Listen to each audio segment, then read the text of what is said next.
All right, in our last video, we got all of the painting done, finally. It took a little while. But because I'm not a pro painter, I've got a couple runs and a little bit of stuff here and there, some orange peel. So, in this video, we're going to work on cutting and buffing and trying to fix any imperfections that you can see in the sunlight.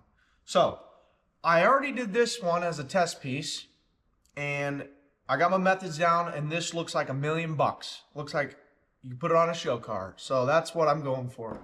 So what I did was I took 400 grit. I know it's a little bit aggressive, but I'm doing the light sand with 400 just to knock down the really high spots, any runs or the really thick orange peel. Then I went to 1,000 grit sandpaper to get those scratches out. And then a final sand, I went with 2,000 grit just to get any scratch you might see out that the buffer can't get. So I've got I believe 5-inch buffer here, and I'm using the Meguiar's cutting disc, buffing disc, and I'm using their compound and their polish to get it great. I might do a coat of wax. I haven't decided. It may be a little bit overkill. But I do have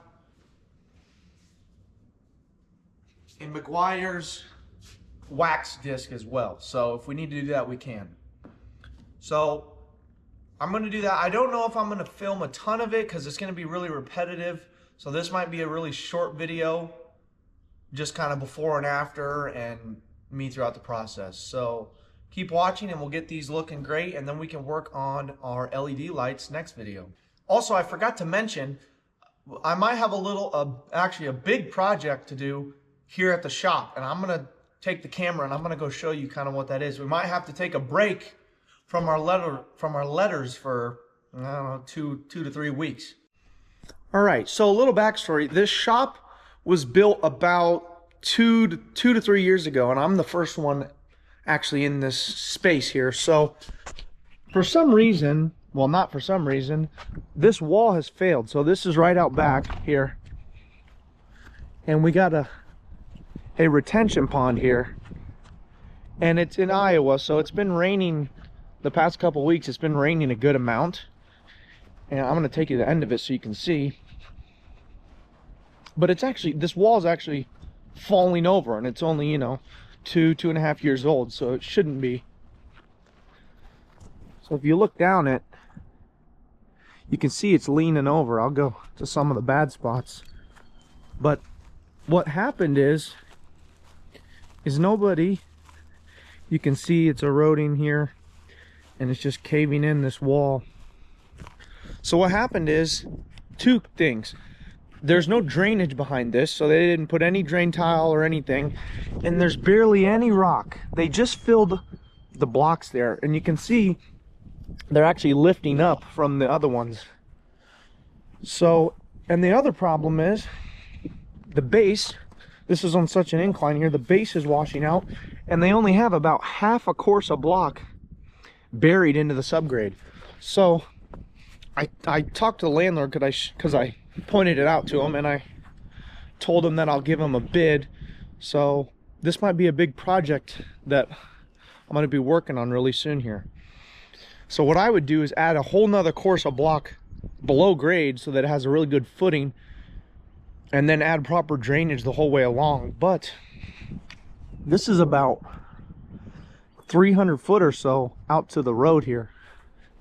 Now, I'm not going to go all the way to the road, and I'll show you why.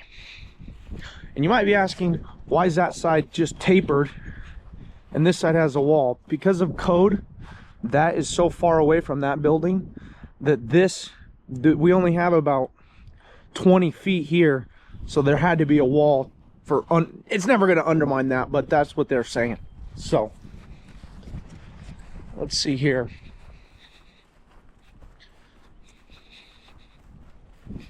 So about, I don't know, 30 foot of it here, you can see the break where they did a terrible job, but 30 foot from the road, for some reason, the city made them put in a concrete footing. So right at this break, this portion to the road is sitting on a concrete footing, and this part is perfectly fine. But from here all the way down there needs taken apart, replaced, and put drainage. It also should have geogrid, which I'll put 2 layers of geogrid in. But that'll all be in a hopefully future video. Today's Sunday, so I'm gonna give him a bid. I'll send the bid to him on Monday, tomorrow, and then see what he says. Because it's something that needs to be fixed urgently, because our raining season is coming up, and this could be a big problem with the city if it falls into a retention pond. But let's get back to our normal video and finish up these letters. All right, it took a lot longer than I was expecting, but I'm glad it's finally done. So I got these all sanded down with 400 grit, and I removed all the orange peel, so they're all flat again. Now the clear is still on there, and it still needs buffed. I got these sanded down too. So we still have to do our 1000 and 2000 grit sanding, but that should go a lot quicker than the 400 because I'm not cutting away material. I'm just removing the scratches from the layer below. So I'm going to start working on sanding these to 1000, and then I'll come back and then we'll do 2000, and then we'll start buffing them and get these done and get the lights on them. All right. It's only been it only took me about a day now. It's way faster, the 1000 grit, than the doing 400. So now I'm just down to 2000 grit, and then we can start cutting and buffing these and get these letters done finally. So it doesn't look any different, but I got those done, and I got the 2 big ones done, and I'm gonna start sanding with 2000, and then I'll come back and we'll work on cutting and buffing. Okay, I didn't film any of it because it just got really repetitive and it would have been boring to watch anyways. But basically I went through my cutting disc, my buffing disc, and I did end up throwing a coat of wax on it, and I'll show that in just a second. But these turned out beautiful. Let's see. I got rid of all that orange peel, and if you can see, it's all gone. So that's great. Now, some of these I burned through the edges here and there. Not all of them, just a couple. So I'm gonna touch those up and I'll show that. But for the wax, I've had this for a little while. It's some Torque Detail Mirror Shine. I just threw a coat of that on there just to give it a little more protection. Now, to touch up the paint, I'll use everything the same mixes, ratios, but I'm gonna use a airbrush gun. I've had this for a while too. I believe it was from Harbor Freight, but they're pretty inexpensive.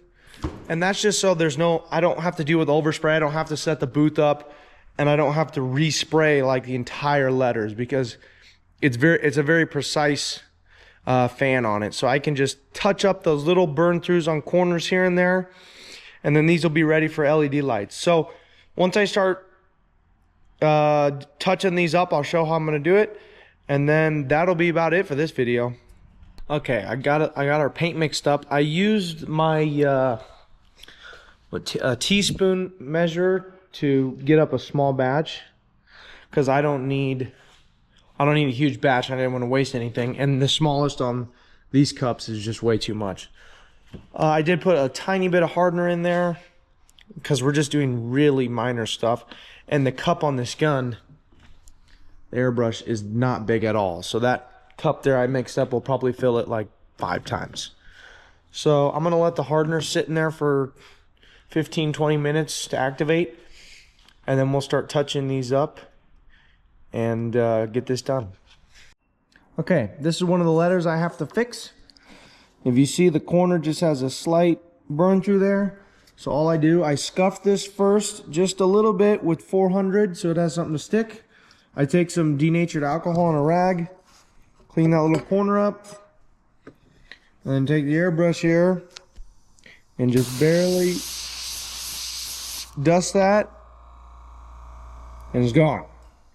So I'm gonna do 3 coats on all the letters that I have to fix, and then I'm going to probably do, I don't know, just 1 coat of flake and maybe 1 or 2 coats of clear. They're very, very minor, all the fixes I'm doing. I want things perfect. These are the ones I have to fix, and these are the ones that are okay. So my odds are not very good on my paint skills, but I'm fixing it. So once I get all this done, I'll come back and then we'll wrap this video up.